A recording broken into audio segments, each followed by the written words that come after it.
A lot of people eat off of the black struggle. Meanwhile, which would be okay because, America is the land of plenty. There's enough for everyone. Problem is, black people tend to starve, right? So I would be okay if everyone ate off the black struggle, including black people, but like everyone's eating off the black struggle often at the expense of black people. And what do I say about this? There's an article. You can just Google it. I'll put the screenshot up. There's an article, and in the article, it goes over the arguments for why, a lot of the Indian American CEOs we see in tech space and around are from the highest caste or the second highest caste, and that's not an accident. He actually puts it in a I think elegant way in the article about why it's the case. It's like it's not really racism. There's some cultural factors, but mostly you have to understand that, and I'll just read directly from the article. An ideal Indian CEO in an American company can be described as a person who has done his graduation from a highly subsidized world-class government institution in India, in most cases one of the IITs, then used his family connections and caste affiliations and financial muscle to migrate to the US for higher studies and taken advantage of the affirmative action policy in the US to get a good job, right? So they become POCs. He talks about this, and they start off as high caste Indians, with generations and generations of treating low caste Indians like garbage, culturally ingrained in them. They come here, use either caste or business connections or family connections in here, and then become POCs, and then fill out some company's diversity blotter and take a job that probably should have gone in a well-ordered world, in a well-ordered economy that's actually secure, that's serious about racial justice and redressing wrongs that have been calcified, that should have gone to, an American descendant of slaves or, a Latino person, right? So this is the POC hustle, which is how so many of them eat off of the black struggle, right? And I feel like that's a problem. And it's not just them. We talked about Griffin saying that, the Title VII, that put in minorities and women as if they were minorities that included sex was actually, co-opted a bill and corrupted a bill that was meant to help Negroes, which would be fine if the priority was always on helping Negroes. But once, other people get in, they eat at the expense of black people, right? And so here's a piece by Helen Hacker. Women as a minority group.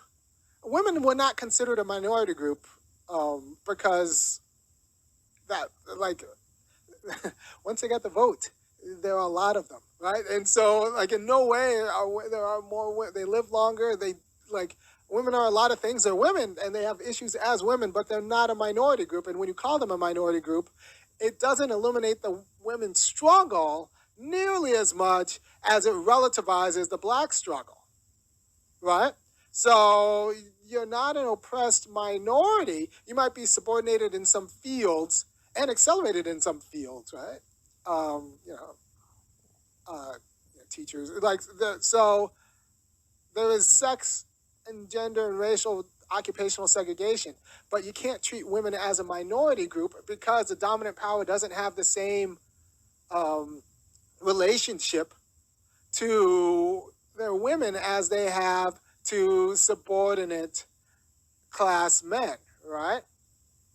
The structure of competition between women and men is going to be different than the structure of competition between in-group and out-group men, because often the competition between in-group and out-group men is over women, right? And access. So women don't compete, men don't compete with women for women the way that men compete with men, and and the genocidal nature of that structure.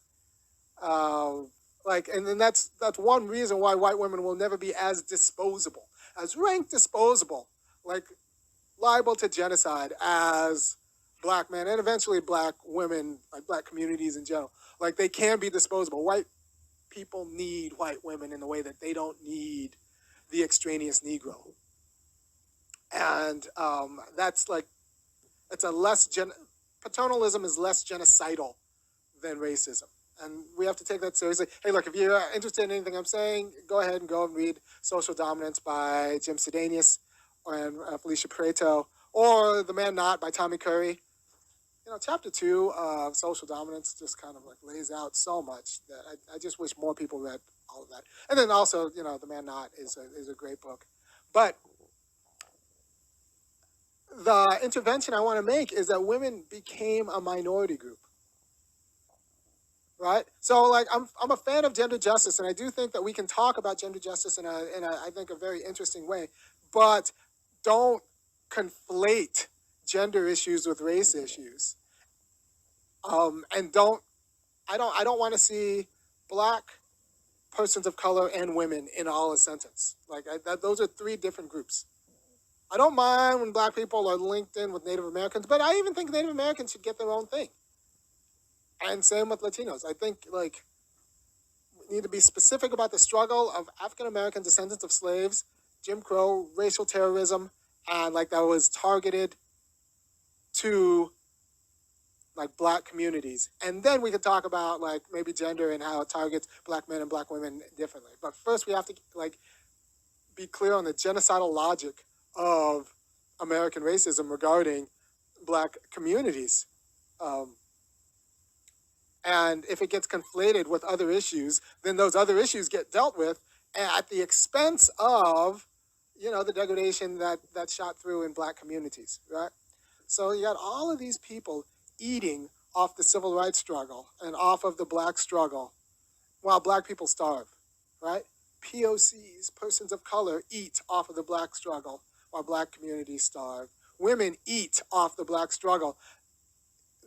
White women are the biggest beneficiaries of affirmative action, which would have been fine as a gender program, but the program, as Griffith explicitly said in a clip, I'm going to go ahead and run it again because it's so important. Everybody should have this seared. Taken place in respect to the status of women since you've been in Congress. Well, I think perhaps most important was the one that added sex to the bill of 1964. This bill was drafted really to help Negroes. Now, it wasn't clear. It would have meant that Negro women would have been given rights that were not available to white women. Therefore, we added sex. It is my belief that the drafters had assumed that no women would get any rights. So that I think both white and black women were helped by the bill. So we took this program that was made. We took this program that was made for black people, and once we decided that it might be the case that white women might have to step back, we ate their program and used it against white men. Right? I mean, that's a great clip because she's pretty much saying that, like, might be able to stomach a black man getting a job over over a white man, maybe, as long as it's not my husband. But under no circumstances is a black woman supposed to get a job over a white woman because that's a gender crime. And you have to understand that's the argument that's running and somehow made sense to her at the time. It makes sense to a lot of people who are pretty bad at racial justice, right?